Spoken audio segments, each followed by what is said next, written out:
Disclaimer, हम वाक और अभिव्यक्ति की स्वतंत्रता के बारे में भारतीय संविधान के अनुच्छेद 19 का पुरजोर समर्थन करते हैं। उदाहरणों, छवियों और संदर्भों सहित यह वीडियो केवल मनोरंजन, सूचना और शैक्षिक उद्देश्यों के लिए प्रदान किया गया है और चैनल किसी भी अवैध गतिविधियों को बढ़ावा या प्रोत्साहित नहीं करता है। हमारा मकसद केवल समाज जागरूक करना है।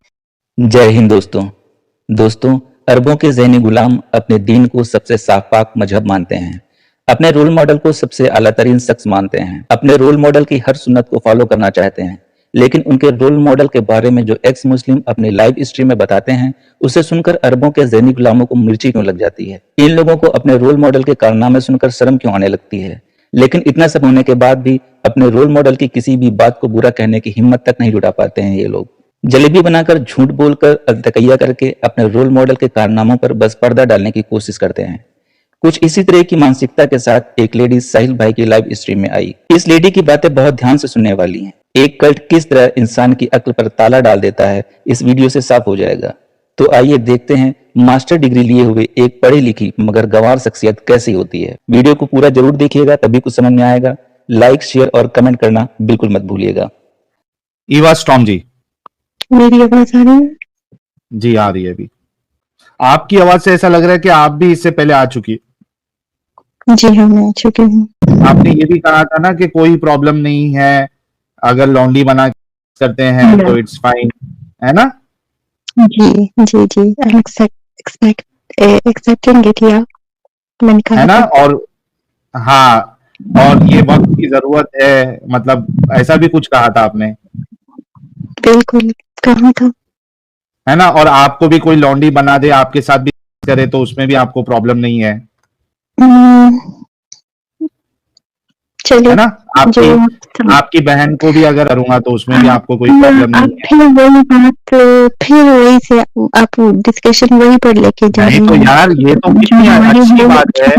ईवा स्टॉर्म जी, आप एक मास्टर्स की हुई लड़की है या फिर औरत, वो स्टेज पे पहुंची या नहीं पहुंची मुझे नहीं मालूम, जैसी भी है, जवान है, किस एज की आप, लेकिन ये तो बहुत अच्छी बात है कि आप फीमेल होते हुए, मेरे को याद आ रहा है, आहिस्ते आहिस्ते सब चीज याद आ रही है कि आपने कहा था कि लॉन्ड्री के साथ करने में कोई प्रॉब्लम नहीं है। तो यार, तो इसमें क्या प्रॉब्लम है? आपको भी अगर कोई लॉन्ड्री बना ले और उसके साथ करे तो उसमें भी कोई प्रॉब्लम नहीं होनी चाहिए।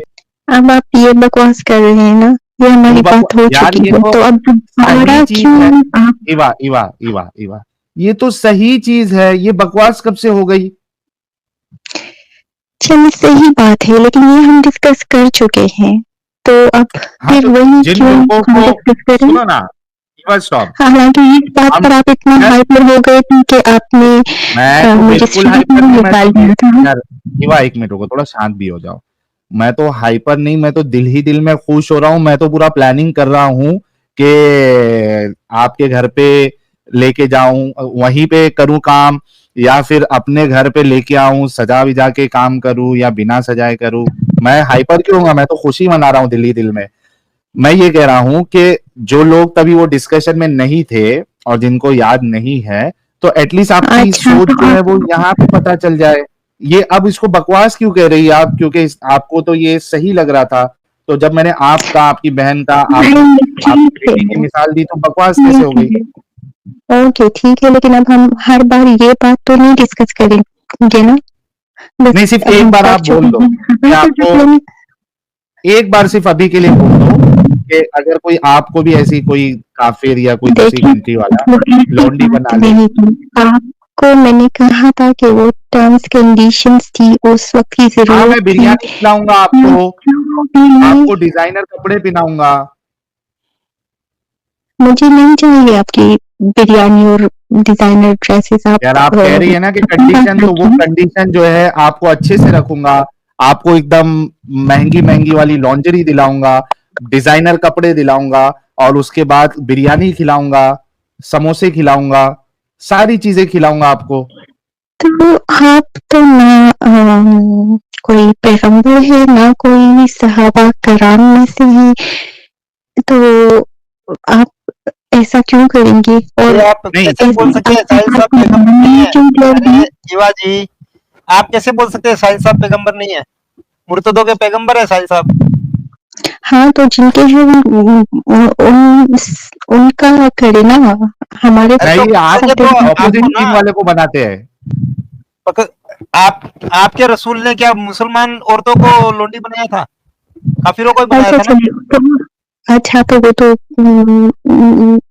ग़ज़वा होता था, लड़ाई होती थी तो अपनी हाँ, हाँ, परंपरा फिर लड़ाई करके ही तो कहीं बालों भी पे कब्जा करेंगे। गजवा करेंगे ना, अब नहीं करेंगे गजवा। यूट्यूब पर तो बंदा बैठकर ना लौंडिया नहीं बना सकता ना। हाँ, कब्जा करके ही करेंगे तुमको मतलब लौंडे बाहर निकले वो बाहर निकले कुछ करे तो बैठ के बातें तो हर कोई कर सकता है। अरे कब्जा करके ही गजवा करके ही तुमको बनाऊंगा लौंडी, अच्छा टेंशन नहीं लेना। आप लोग ग़ज़वा के लिए यूट्यूब पर 8-8 घंटे तक ग़ज़वा ही करते रहते हैं, वो हाँ, मैं देखती अभी रहती हूँ। ऑनलाइन गजवा चालू है, ऑनलाइन गजवा तो चालू है, आपके बाद में फिजिकल ऑनलाइन ग़ज़वा में अच्छा आप साहिल, आप सॉरी, आप हाँ, लोगों की एडम कन्वर्सेशन तो साहब बड़ी अच्छी जा रही है वेलकम। और हाँ, मैं काफ़ी देर से सुन रहा था बैठ के, बल्कि स्टार्ट से ही सुन रहा था। तो यार बहन, आप ये तो पुरानी बात है आपने की और रिपीट भी कर दी हैं। तो क्या आप आज मुद्दा कोई ख़ास लेके आई हैं, कोई ख़ास तैयारी के साथ आई हैं? मैं ख़ास तैयारी तो ये है कि जो ये आप आज जो हदीस बयान कर रहे हैं कि नबी करीम सल्लल्लाहु अलैहि वसल्लम के सर में जुएँ थी और ये जो अभी जो एक साहब गए हैं कोई जलेबी बना के कि नहीं थी ये वो, तो मैं वो मुनाफ़िक़त नहीं करूँगी। अगर थी लिखा है हदीस में तो होती होगी, इंसान थे वो भी बेहतरीन, क्योंकि वो अब्दुहु बेहतरीन, व रसूलुहु, रसूल से अल्लाह के बंदे बेहतरीन। थे, रसूल थे। तो साहिल देखा ये ना, तो इतनी मैंने क्या बड़ी कहा बात था? नहीं है कि आप मैंने क्या कहा था? सारी एक अच्छा बात मुसलमान आएगा कभी डिनाउंस नहीं करेगा। हाँ, मैं आपके साथ हूँ बहन, मैं आपके साथ हूँ। आप तो एक सारी रात बैठ के यही डिस्कस करते रहें कि नबी हाँ, करीम सल्लल्लाहु हाँ, अलैहि वसल्लम ठीक है के बहन। सर में हाँ, जुएँ हाँ, थी। नहीं, आप बिल्कुल ठीक है, बिल्कुल, मैं आपके साथ हूँ। बहन, मैं आपके साथ हूँ। मतलब तो जिसके सर में जुएँ इस होती पर हैं 8-8 घंटे बैठकर आपकी बात आपका लोगों के बहन, साथ वही बताने लगा हूँ, फ़ज़ूल में 4 डिबेट करने घंटे के लिए मना 4 है। घंटे 6 हाँ बहन, वही बताने लगा हूँ, 4 घंटे 6 मिनट के बाद आप पहली लड़की आई हाँ, हैं, आप पहली पहली आई हैं। मुसलमान आई हैं, जिसने इसको एक्सेप्टेंस दिया। इसका मतलब है हमारा नबी रेशम पहनते थे। पहनते होंगे अगर कोई रेफरेंस आप दे रहे हैं कोई क्योंकि जुएँ जिस बहन बंदे के के सर में होती रेफरेंस हैं, आप दे रहे वो हैं रेशम तो पहन सकता है। ओके, वापस चलते हैं, रिवाइंड करते हैं। क्या मर्द को, इस मुसलमान मर्द को अलाउड है कि वो सिल्क पहन ले? देखिए अब मैंने तो सुना है कि नहीं अलाउ, लेकिन नहीं अलाउ, बेहतरीन। तो इसका मतलब लेकिन रिलेशन नहीं नहीं है। अलाउड है, बेहतरीन। तो अगर आपके सर में जुएँ हो तो आपको सिल्क पहनना अलाउड है, करेक्ट?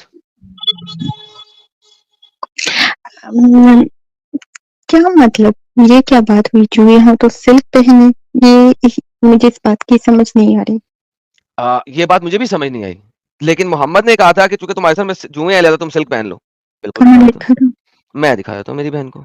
देखिए, अक्लमंद लोगों को फौरन समझ आती है यार सिल्क का जुओं से क्या ताल्लुक है। बिल्कुल सही बात किया आपने, मैं आपकी बात से इत्तेफाक करता हूँ। पढ़िए जी, पढ़िए मैं पढ़िए देख पढ़िए। रही हूँ हदीस किसकी है? सही बुखारी की है? सामने तिरमिज़ी लिखा हुआ है, वो भी आप पढ़ सकती हैं। नीचे ग्रेड भी लिखा हुआ है, हसन सही, सही हदीस है। तो आप मुझे बताइए, मोहम्मद के सर में जुएं थी तो इसका मतलब मोहम्मद सिल्क पहनता था, क्योंकि सिल्क पहनना हराम है मर्द के ऊपर, और मोहम्मद के सर में जुएं हैं, और जुएं होने की वजह से आप एक हराम काम कर सकते हैं, और मोहम्मद ने खुद उसको परमिट किया सही हदीस में। मतलब हराम का तो नहीं है, मना है। आपने हराम अभी तो मने हराम को मन ओ माय मना है। गुडनेस, मर्द के लिए मना को हराम ही कहते हैं। इस्लाम में मना लफज नहीं होता है, मना उर्दू का लफज है। अरबी में हराम होता है और हराम होता है, हलाल हराम, तीसरी चीज नहीं होती। बीच वाली चीज एक होती है, लेकिन उसकी अभी बात नहीं कर रहे। मना को ही हराम कहते हैं। सुअर का गोश्त खाना मना है, बिकॉज सुअर का गोश्त हराम है। नहीं, सूअर का गोश्त हराम है, बाकी ओह माय गॉड मकरूहात यार, की प्लीज यार, बात मैं है। ये उर्दू वाली बातें है ना, वो मेरे साथ ना करो please. Let's go back to original. Muhammad एक हराम काम करता था, इसका मतलब है क्यों? क्योंकि उसके सर में जुएं थी। मुझे इसकी समझ नहीं आ रही है। हम्म अगर आप मज़ीद एक्सप्लेन करें तो मुझे इसकी मैं क्या समझ एक्सप्लेन नहीं आ करूं? रही है। सामने लिखा हुआ है। शायद देखिए अब सिचुएशन होती है ना, शायद हाँ, मैं वही बता रहा हूँ ना, जुओं का, सर में जुओं का सिल्क से आपने का क्या ताल्लुक है? ये क्या अजीब सी बात हो गई? मैंने मैंने नहीं बोला, आप ही ने बोला। ये आपने हाँ बोला नहीं है, सिल्क का जुओं से क्या ताल्लुक है? हम्म, अब आप अच्छा सिचुएशन होती है ना, जुओं के साथ सिल्क पहनी है तो वो कंडीशन भी कोई बैटल वाली थी, अभी आपने कोई अभी मुझे क्या बोला, सिल्क का जुओं से क्या ताल्लुक है, बोला ना आपने बहन? जी, मुझे नहीं पता था ओके, इस हदीस के चाहिए फिर? बारे में, वही मैं हाँ, आपको नहीं पता, समझा रही लेकिन हूँ कि देखिए बहन, आपको जब तक नहीं पता था आपका दिमाग काम कर रहा था, जैसे ही आपको हदीस का पता लगा आपका दिमाग काम करना बंद हो गया, क्योंकि जब आपको नहीं पता था हदीस का, उस वक्त आपका दिमाग काम कर रहा था कि सिल्क का जुओं से ताल्लुक क्या है। तो वही मैं आपको अब भी मैं अपने आप को भी समझा रही हूँ ये बात कि शायद वो बैटल वाली कंडीशन में शायद कोई कोई कंफर्ट हो उसमें पहनने में। सवाल सुनकर इन लोगों की बोलती बंद हो जाती है, जुबान लड़खड़ाने लगती है, पर ये लोग जलेबी बनाने से बाज नहीं आते हैं। सिल्क के कपड़ा आपने शर्ट पहननी है, सिल्क का कपड़ा आपने शर्ट के तौर पे पहनना है, जुएं आपके सर में होती हैं, मुझे बताएं जुओं का सिल्क की शर्ट से क्या ताल्लुक है? देखिए हदीस का तो आपको पता है ना कि वो बाज़ हदीस इस तरह भी होती है कि एक हदीस में तो 3 चीज़ें ऐड की होती है समझाने के लिए कि बैटल भी था, जुए भी थी, चलो थी, और सिल्क भी पहना हुआ था, तो शायद ये तीनों बातें हमें समझाने के लिए। नहीं, लिखा क्या है? ये इसमें कोई समझाने वाली बात नहीं है। उसने कंप्लेन किया उसके सर में जुए हैं, मोहम्मद ने कहा सिल्क की कमीज पहन लो, और उसने सिल्क की कमीज पहन ली। इसमें समझाने के लिए क्या गेम चल रही है? देखिए बहन, अगर आप बात सुने, आपने मास्टर्स किया हुआ है ना बहन, मास्टर्स किया हुआ है ना, हदीस को छोड़ें, एक हदीस से कहते हैं इंटेलेक्चुअल डिसऑनेस्टी।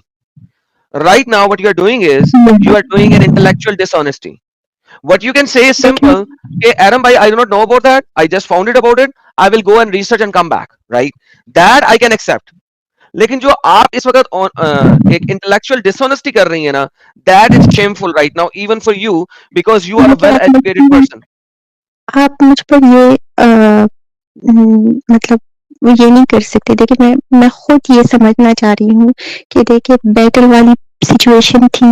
एक इस हदीस में ना 3 बातें हमको बताई जा रही है कि बैटल वाली सिचुएशन थी, जुए थी सर में, और सिल्क पहनने के लिए कहा गया है। तो शायद ये कोई कंफर्ट जोन हो उनका कि इसमें बैटल में कुछ कंफर्ट हो उनको। मुझे आप मुझे हदीस बताएं जहां पे बैटल में सिल्क पहनना अलाउड है, जुओं के साथ बैटल में सिल्क पहनना अलाउड है। Now this is what this हदीस इज। अब आप अगर मैं आपकी पूरी बात सुनता हूं फिर जवाब देता हूं, फिर अब आप मैं बोलना शुरू करता हूं तो आप फौरन बोलना शुरू करती हैं। I don't know what's your problem over here. आपने इतनी मुझे बातें बताई, मैंने सुनी है, मुझे जवाब तो देने दें। अच्छा चलिए। ओके, अब इसे कहते हैं इंटेलेक्चुअल डिसऑनेस्टी। आप मुझे कह रही हैं इसमें कोई बात होएगी, बार बार कह रही है होएगी, कोई होएगी, कोई होएगी, कोई होएगी, जलेबी बनाती जा रही हैं। What I said to you earlier is, है इसमें कोई बात? Okay, go search it, then come back. Don't try to make a jalebi right now. That's intellectual dishonesty. Search it and come back.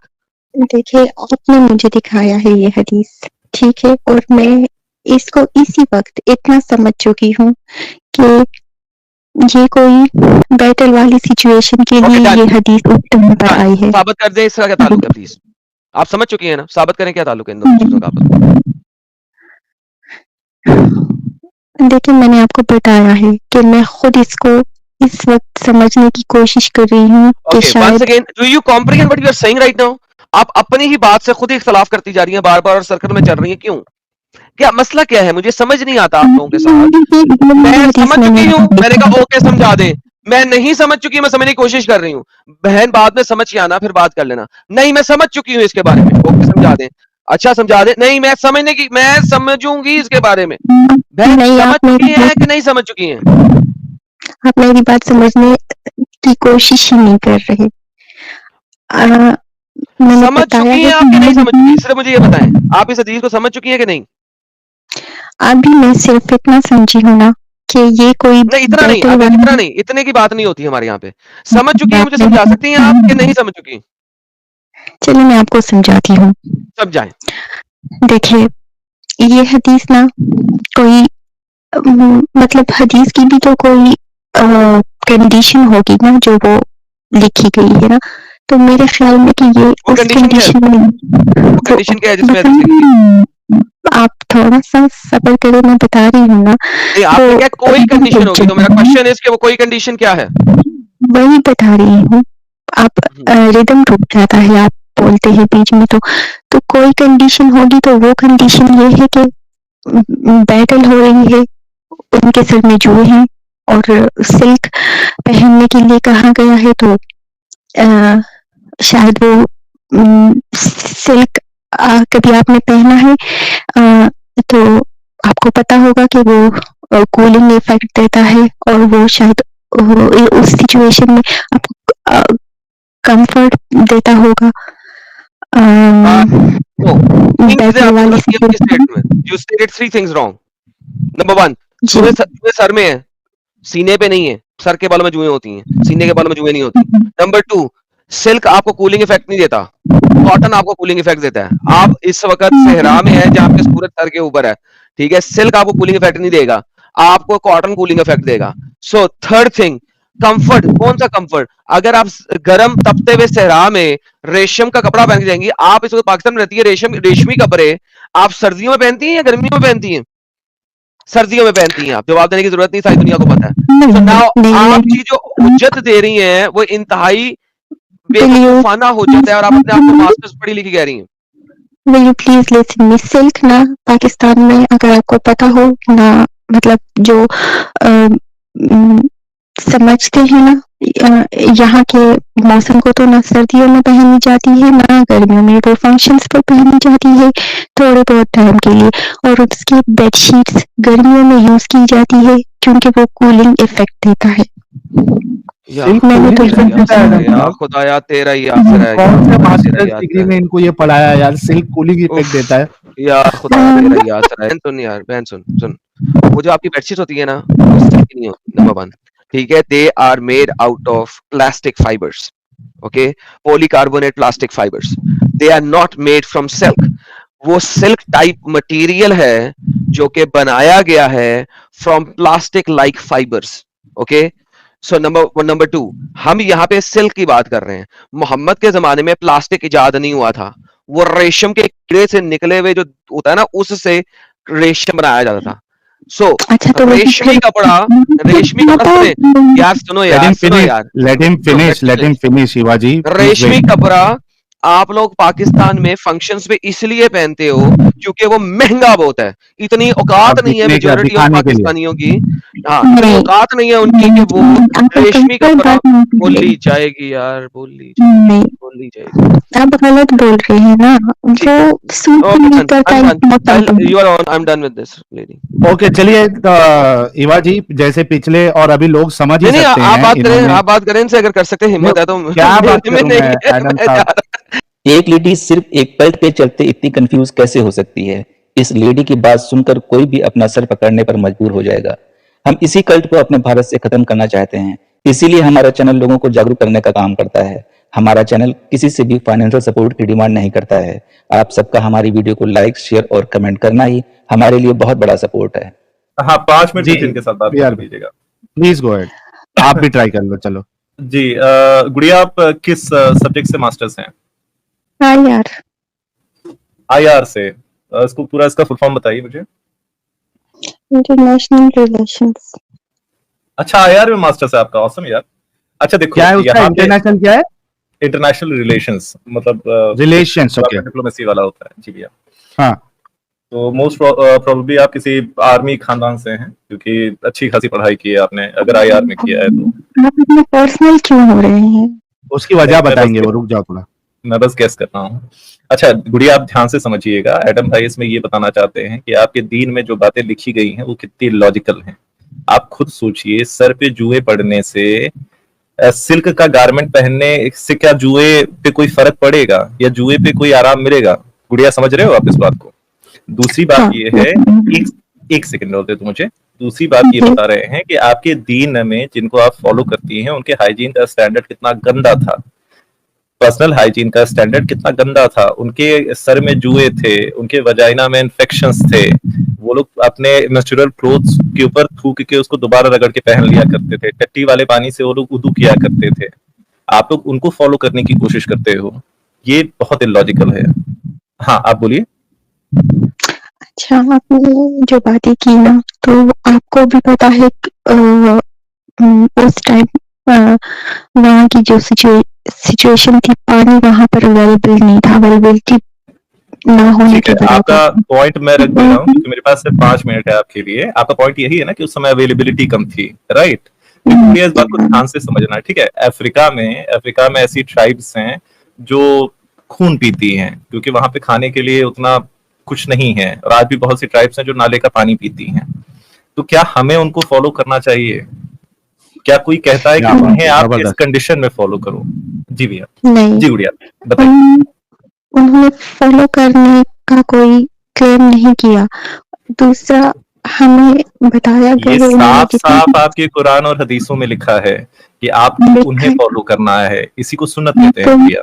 उन्होंने अपना जो भी डिफिकल्ट टाइम स्पेंड किया है, जैसे भी किया है, थोड़े पानी से, गंदे माहौल में, लेकिन हमारे लिए सफाई का पूरा वो अपना फॉलो करने के लिए अहादीस छोड़ गए हैं कि आपको सफाई रखनी है, सफाई का ठीक है, ध्यान मैं रखना है। आपको इसके लिए एक छोटा सा एग्जांपल दे देता हूँ। आप मुझे बताएंगे, आप आईआर में हैं, आप इंटेलिजेंट हैं, ठीक है? आपको बेवकूफी वाला आंसर नहीं करेंगे। मैं इंटेलिजेंट आपको क्लेम नहीं करती कि मैं इंटेलिजेंट हूँ। नहीं, आप इंटेलिजेंट हैं क्योंकि आपने आईआर किया है। IR is a very good subject to be having masters इन।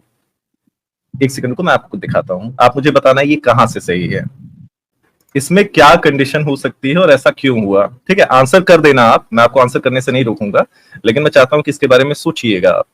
इसमें साफ साफ लिखा है कि मोहम्मद साहब की नन ऑफ अस, एक बीवी है आयशा जी छोटी सी, वो नरेट कर रही हैं, कह रही हैं none of us had more than a single garment and we used to have our menses while wearing it whenever it got soiled with blood of menses we used to apply saliva to the blood spot and rub off the blood with our nails। गुड़िया, मेरा question ये बनता है कि इतनी शादियां करने की क्या जरूरत है आपके रोल मॉडल को, जब वो अपनी बीवियों के लिए एक से ज्यादा हैज का कपड़ा अफोर्ड नहीं कर पा रहे हैं। मैं आपको आईआर के हिसाब से पूछता हूँ कि कोई कंट्री का है रिसोर्स एलोकेशन होता है ना, मतलब किसी कंट्री के रिसोर्स एलोकेशन कैसे, कोई डिक्टेटर कैसे एलोकेट करता है, ऑटोक्रेसी है, राइट? तो ये बंदा इतनी शादियां क्यों कर रहा है? देखिए, इसमें जो ये वाला हदीस है या जो भी है ना, तो इसमें वही बात है कि जो उनके निकाह में अपने आप को देना ना, उस टाइम के लेडीज अपना ऑनर समझती थी। तो आप देखेंगे कि हजरत उमर, हजरत अबू बकर, हजरत ठीक है, आपका पॉइंट आ गया है, मैं आपका पॉइंट आपके लिए रिपीट कर दे रहा हूँ। यही पॉइंट है ना कि वहां की औरतें उनसे शादी करना चाहती थी क्योंकि उनसे शादी करना बहुत अच्छी बात समझी जाती थी। गुड़िया, मैं औरतों का आपको पूरा रेफरेंस देके बता सकता हूँ कि ये जो आयशा जो नरेट कर रही हैं, उन्होंने प्रपोज नहीं किया था रसूलुल्लाह को। इनकी शादी इनकी ही उम्र के एक बच्चे के साथ तय हुई थी, लेकिन रसूलुल्लाह गए इनके पिताजी के पास, अबू बकर जी के पास, और उनसे कहते हैं कि मुझे सपना आया है कि मुझे इससे शादी करनी है। इस पे इसके बाप कहते हैं कि आप तो मेरे भाई हैं, कहे आप जो भी, अगर आपको लगता है कि मैं कहीं भी झूठ बोल रहा हूं आप मुझे रोक देना, मैं आपको रेफरेंस दे दूंगा। अबू बकर कहते हैं आप तो मेरे भाई हैं, आप मेरी बेटी के साथ कैसे निकाह कर सकते हैं? तो कहते हैं कि मैं दीनी एतबार से तुम्हारा भाई हूं, मैं तुम्हारी बेटी के साथ निकाह कर सकता हूँ। गुड़िया, फिर से वही क्वेश्चन आ जाता है, ये बंदा जा जाके शादियां कर रहा है, इतनी शादियां क्यों कर रहा है जब अपनी बीवियों के लिए अंडर गारमेंट्स भी अफोर्ड नहीं कर सकता है? तुम्हारे अच्छा, इसमें मैं भी एक पॉइंट ऐड कर देता हूँ बीआर भाई, कि इन्होंने जो कहा कि औरतें, या रुक जाओ इवा, अच्छा, इन्होंने जो कहा है कि औरतें मरती थी, it was an honour for them to marry this guy. अच्छा, वो औरतें तो पागल थी, रसूलुल्लाह तो पागल नहीं थे ना? यानी अगर मेरे से कई सारी लड़कियां शादी करने के लिए मर रही हैं और मेरे पास रिसोर्सेस नहीं है कि मैं उनके अखराजात झेल सकूं, संभाल सकूं उन्हें, एक बेसिक चीज जो कि मेंस्ट्रुएशन वाला चीज है उसमें उनको कपड़े लाके दे सकूं, तो वो पागल है तो मैं तो पागल नहीं हूं ना? मुझे तो मना करना चाहिए या मुझे शादी नहीं करना चाहिए? मैं फिर वही बात कहूंगी ना कि ये उस टाइप की अवेलेबिलिटी थी, उन लोगों ने ऐसा ही डिफिकल्ट टाइम स्पेंड किया है उस टाइम। हाँ, मैं आपको एक सिंपल मैथ्स का क्वेश्चन देता हूँ गुड़िया, ठीक है? कि आपकी 8 शादियां हुई हैं, ठीक है? 8 शादियों में क्योंकि आप कमाने वाली हैं, आप अपने हस्बैंड को सिर्फ एक अंडरवियर दे पा रही हैं। तो अगर आप 2 शादियां करेंगी तो अपने हस्बैंड को कितने अंडरवियर दे पाएंगी? मैथ्स का क्वेश्चन है, आप IIT स्टूडेंट हैं, आंसर करिए इसका। देखिए इस तरह मैं अगर फॉर सेक ऑफ आर्गुमेंट भी मैं बात ले लूँ ना, तो मैं अगर 8 हस्बैंड भी रखूँ ना, तो मैं उनको दे सकती हूँ इस टाइम। लेकिन अगर हम 1400 साल पीछे चले जाएंगे तो हम मैंने बोला ना आर्मी बैकग्राउंड है इनका। होगी। ठीक है, हाँ आप दे सकते हो, लेकिन क्वेश्चन आपके लिए इसलिए है कि अगर आपके 2 हस्बैंड होंगे तो आप अपने एक हस्बैंड को 4 अंडरगारमेंट दे पाओगे, ठीक है? सिंपल मैथ्स है। 1400 साल पीछे जाऊं तो मैं शायद एक भी ना दे पाऊं। हाँ, तो बात यही है ना। तो इसका मतलब यार इवारू को, एक तो तुम्हारे बैकग्राउंड से इतना नॉइस आ रहा है, उसके बाद तुम 0.5 क्या मैं कहता हूँ 0.25 पे तुम बात करती हो। इसका मतलब ये है कि आप 1400 साल पहले का जो रोना लगा के रखी हो, that means this guy is not a role model for 21st century. इतनी बात तो पक्की है, he is not a role model. तो खैर बिहार भाई, हाँ दादा ये वाला पॉइंट है, मैं चाहता हूं कि ये बहन इस बात को समझे कि उस समय में भी मैथ्स वही रहेगी। अगर आपके 8 हस्बैंड की जगह आप 2 हस्बैंड रख रही हैं तो आप दोनों हस्बैंड को 4 अंडरगारमेंट दे पाओगे।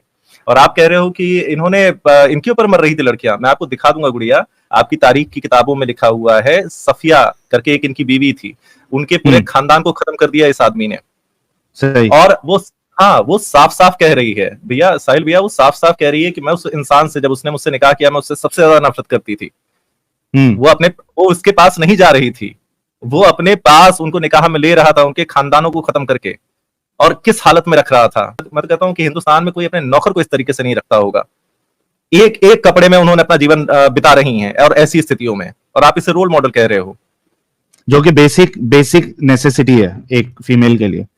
एग्जैक्टली। और तुमको पता है इस हालत में रखने की वजह से उन बच्चियों को क्या झेलना पड़ता था? देखो जरा इसको, इन्फेक्शन का शिकार है। अगर इसमें आपको जरा भी कोई भी संदेह है, आपके बहुत बड़े स्कॉलर हैं, उनसे डिबेट हुई है, वो एक्सेप्ट कर रहे हैं, सीवियर केस ऑफ UTI था, इतना गंदा यूरिनरी ट्रैक्ट इन्फेक्शन था उन बच्चियों को कि उनके वजाइना से मवाद निकलता था। One of the voice of Allah's messenger joined him in itikaf and she noticed blood and yellowish discharge from her private parts and put a dish under her when she prayed. वो नमाजें पढ़ा करती थी तो अपने नीचे तस्तरी रखा करती थी जिसमें उनका जो श्राव होता है, जो निकलता है, डिस्चार्ज होता है, वो इकट्ठा हो सके। इस हालत में रखा था। इसको रोल मॉडल समझ के आप अपना जीवन बिता रही हैं। एग्जैक्टली। चलो यार, इनके तो समझ में नहीं आने वाला गुड़िया के। तो इवा जी, आपके साथ डिस्कशन हो गया है और 6,500 लोग आपको नहीं हो गई आपकी बात। फाइनल स्टेटमेंट 20 सेकंड आपके पास, जल्दी से दे दो, फिर हम दूसरे कॉलर की तरफ बढ़ते हैं। मैं कुरान वाला के बारे में पूछना चाह रही थी। वो इलेक्शन की वजह से वो लाइव स्ट्रीम नहीं कर पा रहे हैं, तो मे बी आफ्टर इलेक्शन का जो रिजल्ट आएगा उसके बाद he will start doing the live stream again. ठीक है, थैंक यू सो मच। कम से कम जाके सोचेगी अब शायद। हाँ यार, मास्टर्स डिग्री करने वालों का ये हाल है, तो जो आम मुसलमान है उनका क्या हाल होगा। लेकिन अगर आम मुसलमान भी, ये जो चीजें डिस्कस हुई है, ये कोई रॉकेट साइंस नहीं है, इसको इजीली एक कम जो यानी जिसका इंटेलिजेंस इतना ज्यादा नहीं है, वो भी इन चीज को समझ सकता है। तो देखा दोस्तों, यही है असली इस्लाम। आपने अभी तक हमारे चैनल को सब्सक्राइब नहीं किया है तो प्लीज कर लें, साथ में बेल बटन भी दबा दें, जिससे हमारी आने वाली वीडियो लगातार आप तक पहुंचती रहे। हम आगे भी इसी तरह इस्लाम को एक्सपोज करते रहेंगे। वीडियो अच्छा लगा हो तो लाइक, शेयर और कमेंट जरूर करें। इस्लामिक कल्ट से बचें, अपना ख्याल रखें। जय हिंद, वंदे मातरम।